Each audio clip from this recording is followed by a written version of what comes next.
ainda com essa questão do salário mínimo, a ordem agora é reforçar o compromisso do Bolsonaro com o reajuste, né, acima da inflação, ou garantindo, né, o reajuste equivalente à inflação anual, dando um ganho real para os aposentados. Porque, como eu disse, isso custou a Bolsonaro 3 pontos percentuais em determinados segmentos nas pesquisas internas do presidente. A ideia é que o próprio Bolsonaro fale cada vez mais e use muito o último debate, o debate da TV Globo também, para comunicar isso. Aliás, eu tenho mais bastidores da campanha do Bolsonaro, mas vou trazer daqui a pouco, que é um pouco sobre a estratégia para a comunicação na última semana. Vamos falar de salário mínimo e por que ele é tão importante com o Yuri Pita e o Leandro Rezende.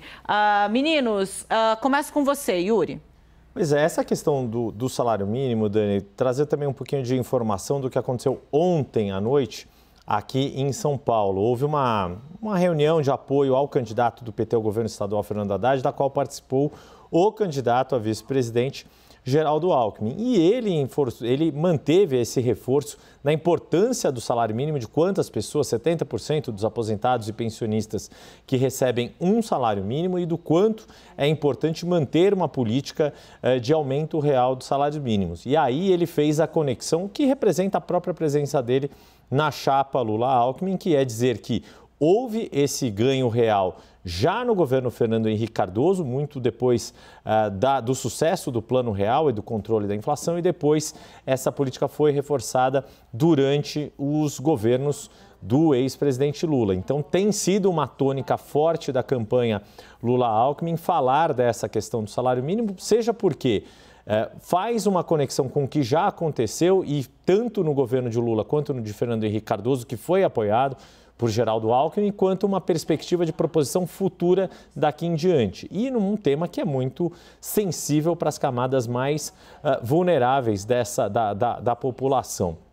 E aí é importante também colocar que, para economistas que são aliados do candidato do PT, essa se tornou também uma discussão mais importante do que se falar em relação às cobranças que principalmente o mercado faz em relação à âncora fiscal, a como fazer isso. E aí a grande questão que está colocada da parte desses aliados da campanha do PT é de fazer com que esse debate de fato seja o mais importante nessa reta final, de um assunto que seja concreto, que tenha uma proposta concreta. Daí a preocupação do presidente Jair Bolsonaro de se negar, né, de evitar ficar comprometido com essa proposta que foi ventilada pelo ministro da Economia, Paulo Guedes, mas manter ali toda essa questão da responsabilidade fiscal e de tentar voltar a uma agenda que mostre um compromisso do seu governo com as contas públicas, depois de tudo que a gente viu em relação aí às medidas, às benesses que foram tomadas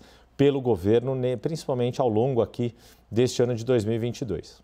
Ô Leandro, falando aí um pouco sobre essa questão do salário mínimo, né, e a busca dos aliados do presidente, eu trago aqui, por exemplo, vou pegar a conversa que eu tive mais cedo com um aliado do presidente Jair Bolsonaro, né, ele dizendo o seguinte, né, que isso é um tema que vai ser levado para a televisão, muito, e vai ser usado, né, bastante. Olha só, o fato de termos levado para a TV um anúncio de que haverá aumento do salário mínimo acima da inflação está ajudando bastante a mitigar a ideia. E aí a fonte me disse, para você ter uma ideia, a gente chegou a cair 3 pontos percentuais por causa disso. Recuperamos um pouco na sexta-feira, um pouco no sábado e um pouco do domingo. E aí veio Roberto Jefferson. E a pesquisa pós-Jefferson traz uma inflexão de 0,6. Muito provavelmente a campanha atribui a esse episódio, abre aspas, lamentável, envolvendo Roberto Jefferson.